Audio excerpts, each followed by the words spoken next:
Hi, my name is Venkat Nalla from Pristine Embed Technologies. Now I'm going to demonstrate to you how our configurator works and how efficient it is to configure a complex plant. This is the canvas what you are seeing. On the left side you have all the items gallery with which you can configure the plant. Right now this is configured for configuring a process plant. I have taken three items: silo, truck, and HDST.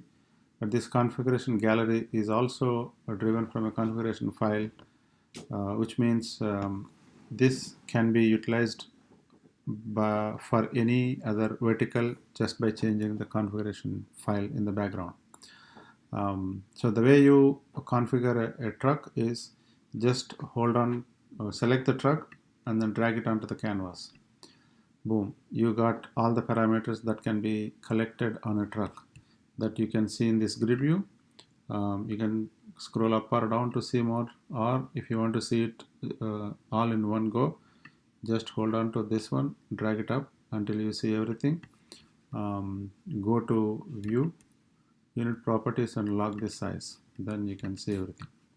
So as you can see, there are many parameters to be collected, but if you are not happy with all these parameters and you want to reduce some, or you don't want to collect on some parameters, for example, you don't want to collect the carrier information, simply highlight it and then press delete and it is gone.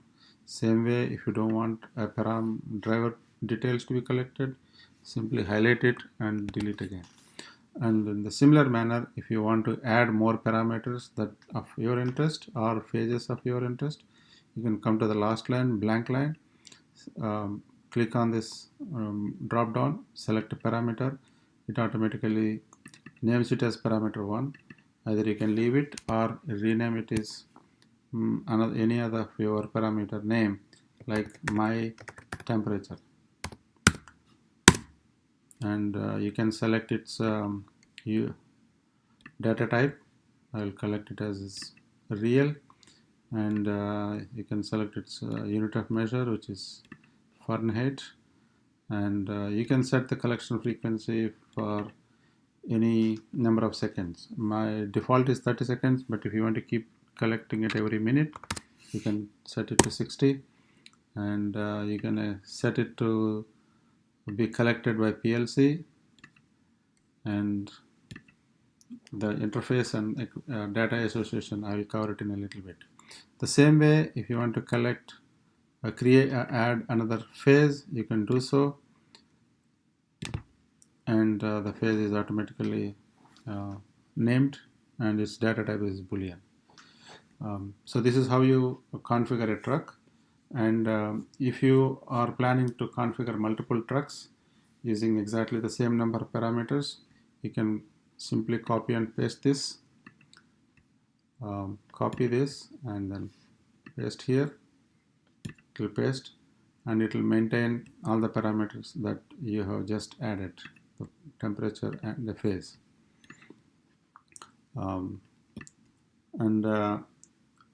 Right now I have configured two trucks and I want to configure a silo to siphon out the milk from truck 1 and put it into the silo.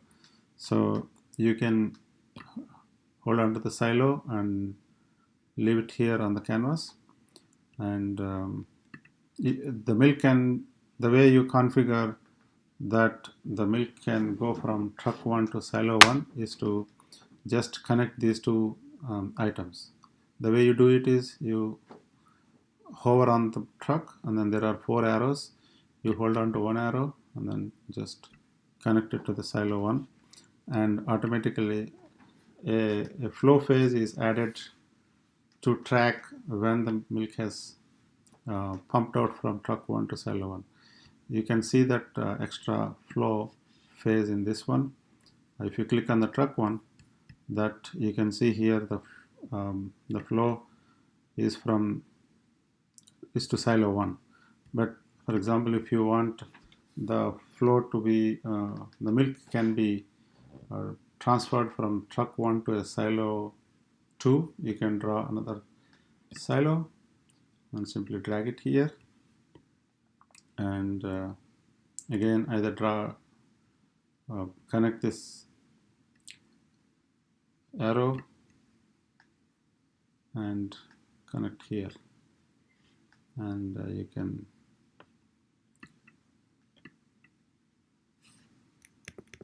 simply put it up.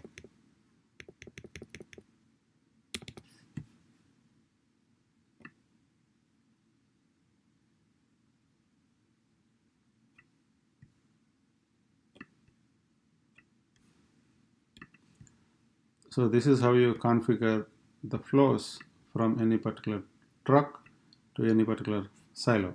So if you want to define that the milk from truck 2 also can be stored in silo 1 or 2, you do the same way that we have done for truck 1. Connect it here or here, doesn't matter, as long as there is a red dot here that is connecting to it. The same way you do it to silo 2. So as you can see, the truck 2, if I click on it, there are two flows, one flow to silo 1, another flow to silo 2. And same way, if I click on the truck 1, there are two flows, one to silo 1 and another to silo 2. So you have configured pretty much 4 units in probably like 2-3 minutes. And the same way, if you want to configure the HTST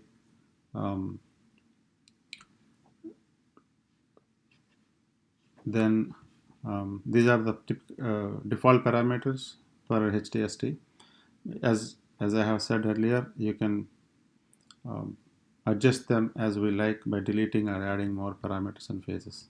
The same way, if it is the HTST is drawing milk from silo 1, you can simply connect these two, and then on HTST on silo 1, if you click on, then there is a flow to HTST1. So the same way you can configure the plant the way you like it in a matter of like a few hours. This can be done even by an operator with no or minimum interaction from the plant engineer. All that the plant engineer needs to give to the operator is, on this unit, on all silos, collect these parameters. On all trucks, collect these parameters. Then everything else can be managed by the operator. No more textual configuration where it is prone to errors and somebody has to verify and things like that. If you verify on one unit, if it is reconfigured or changed, then you just copy paste, everything else is automatically arranged. So now once you configure the plant, now you want to define what PLCs are used to collect the parameters from these units.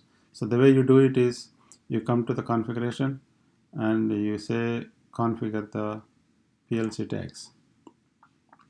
So all these things have, all the units have gone to the right side, and so you can configure the PLCs properly. So right now I have shown only one PLC, which is a Control Logics PLC from Allen Bradley. You simply hold on to it and then drag it, and this is automatically named as Control PLC. If you want to change the name to a particular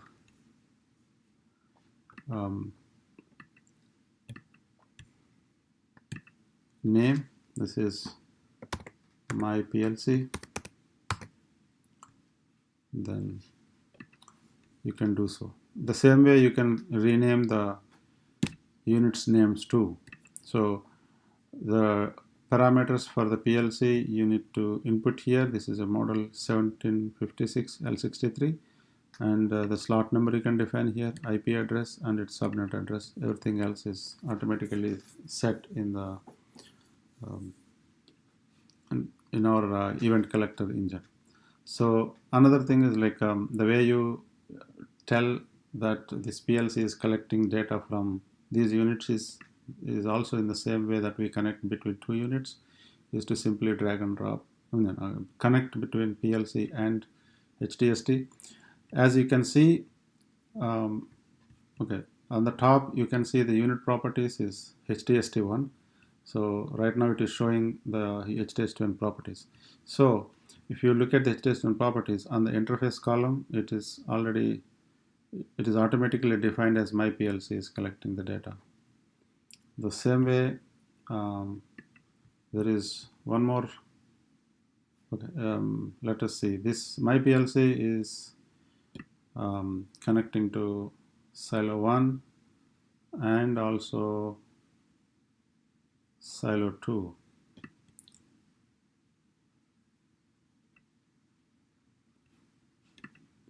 And so both trucks are being collected by another PLC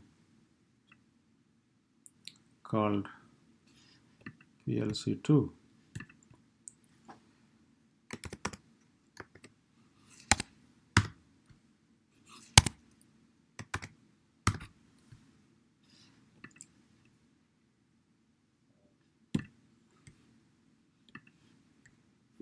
Then define it that this is collecting from truck 2. So you can see all this interface is filled with PLC2 here. The same way you can do for the truck 1 too. Okay, so boom, the PLC configuration is done.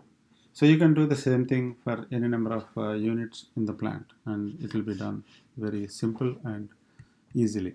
The next thing is you need to identify the tags in the PLCs to be collected. So that's I'm calling it as a tag association, and it is also very easy to configure those or map those tags. So all that you do is do a right click. Prior to this, it is required that the PLC tags should be exported and kept ready in any Excel file, which can be easily done using RS Logix, Alan Bradley's RS Logix tool, that you can export it to CSV and then convert it into Excel file. So I have used one of those files and I'm just importing from that Excel file. So the way you do it is just click it. I'm selecting a dummy PLC tags. I just click on this one, double click, and it opens up an Excel file. So whatever tags you would like to map, you simply select it. So silo 1 operator, I'm just selecting few for our demo. So collect whatever you want and say right click, and boom, this is available here for mapping. You can search the parameter here. So silo 2,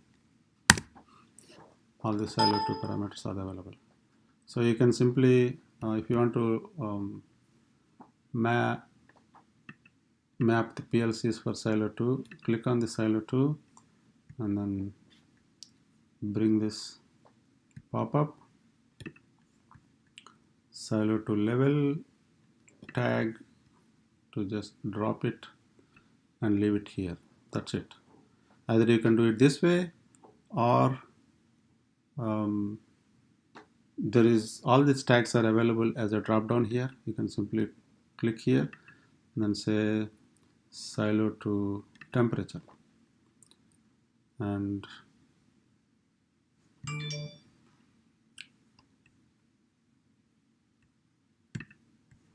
same way the product name.